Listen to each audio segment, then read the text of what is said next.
The Lord be with you. And with your spirit. A reading from the Holy Gospel according to Luke. Glory to you, O Lord.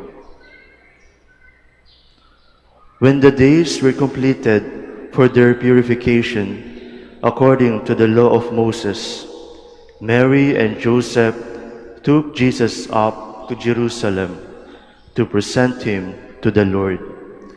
Just as it is written in the law of the Lord, every male that opens the womb shall be consecrated to the Lord, and to offer the sacrifice of a pair of turtle doves or two young pigeons, in accordance with the dictate in the law of the Lord.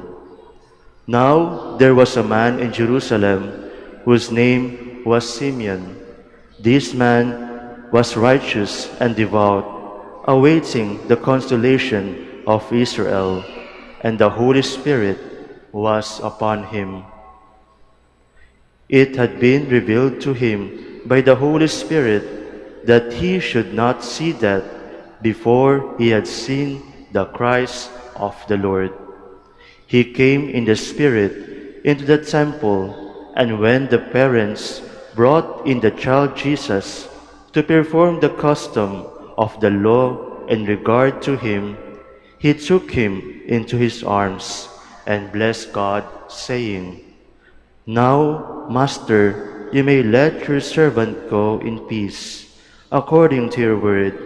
For my eyes have seen your salvation, which you prepared in the sight of all the peoples, a light for revelation to the Gentiles, and glory for your people, Israel." The child's father and mother were amazed at what was said about him, and Simeon blessed them and said to Mary, his mother, "Behold, this child is destined for the fall and rise of many in Israel, and to be a sign that will be contradicted, and you yourself a sword will pierce, so that the thoughts of many hearts may be revealed." There was also a prophetess Anna, the daughter of Phanuel of the tribe of Asher. She was advanced in years, having lived 7 years with her husband after her marriage, and then as a widow until she was 84. She never left the temple, but worshipped night and day with fasting and prayer. And coming forward all that very time, she gave thanks to God and spoke about the child to all who were awaiting the redemption of Jerusalem. When they had fulfilled all the prescriptions of the law of the Lord, they returned to Galilee, to their own town of Nazareth. The child grew and became strong, filled with wisdom, and the favor of God was upon him. Brothers and sisters, the Gospel of the Lord. Praise to you, Lord Jesus Christ. Please be seated.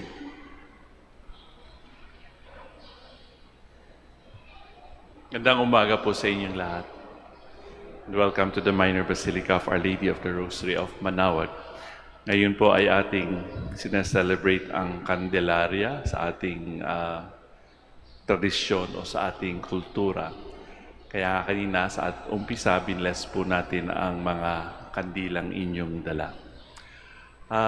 Meron isang psychologist sa pangalang James Hollis ang nagsabi o nag-describe ng pangkaraniwang karanasan ng isang taong nabubuhay dito sa mundo. Kung ikaw ay isang parent, tatay or nanay, kung ikaw ay isang breadwinner ng pamilya, o kung ikaw ay nagtatrabaho kung saan man, sabi niya, ang kanyang prinsipyo din ay napapaloob sa tatlong phrases.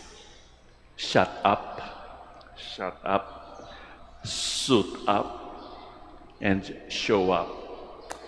It may be a very blunt and direct way of describing our day-to-day routine, yung pang-araw-araw nating ginagawa. Halimbawa, ang mga tatay at nanay, di ba, pagising sa umaga, magpi-prepare ng almusal, magpi-prepare ng baon ng mga bata, bibigay ng baon, aayusin ang kanilang mga uniforms at ihahatid sa paaralan. Kami rin po dito sa Manawag, sa aming kumbento, meron ho kaming bell, meron ho kaming tinatawag na oraryong, and our lives are very predictable. By 5:20, nagbe-bell na po kami, tapos magbibihis, aayusin yung kama, kung ano man yung dapat ayusin, magpi-prepare para sa misa, etc., etc., and down the line. Very predictable po. Makikita niyo po kami kung saan kami dapat naruroon. Meron kaming may misa, may magpapakumpisal, meron pupunta sa parish, etc., etc. So very predictable po ang aming buhay. Kagaya rin po ng buhay ninyo. Very predictable, and that is why we have to shut up, stop complaining, suit up, magbihis at maghanda, and show up. Kagaya halimbawa ng ginagawa natin ngayon, lalong-lalo na yung mga araw-araw ay nagsisimba. You are showing up na andito po tayo ngayon. Ano ho ba ang connection nito ng ating daily routine sa binasa nating Ebanghelyo, where an old man, Simeon, and an old woman, Anna, saw the child being presented in the temple by Joseph and Mary.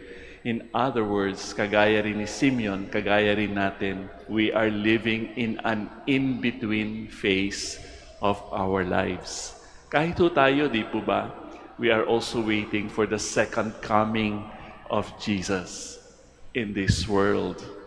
Ang konteksto po kasi nung katandaan ni Simeon ay parang 132 years old, ang sabi ng tradition, bago siya namatay. That was already very near when the presentation in the temple happened. So doon tayo nabubuhay sa in-between stage of our lives and the end of our lives.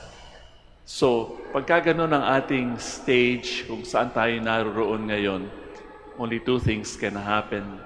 We may give up waiting, or like Simeon and Anna, we can end up fulfilling yung ating pinaka-aasam na pangako ng Panginoon. Magpapadala siya ng isang Messiah. At nung nakita nga ni Simeon, anong kanyang sinabi? Now, Master, you may let your servant go in peace according to your word. For my eyes have seen your salvation, which you prepared in the sight of all the peoples, a light for revelation to the Gentiles and glory for your people, Israel. So siguro, para sa ating nabubuhay here in this world, in this time, in this country, in this culture, tayo rin ay naandoon sa phase na yun ng ating buhay where we are waiting for the fulfillment of our hopes. Kahit na po alam natin na ang Panginoon ay kapiling natin, hinihintay pa rin natin ang kanyang muling pagbabalik. Hinihintay pa rin natin kung ano mangyayari sa ating mga panalangin. Kung ito bagay sasagutin ng Panginoon sang-ayon sa ating kagustuhan, or will He surprise us by the answers to our prayers? So in other words, we have to keep hoping that indeed the fulfillment of our hopes, no other than Jesus Himself, will come to us in God's own time.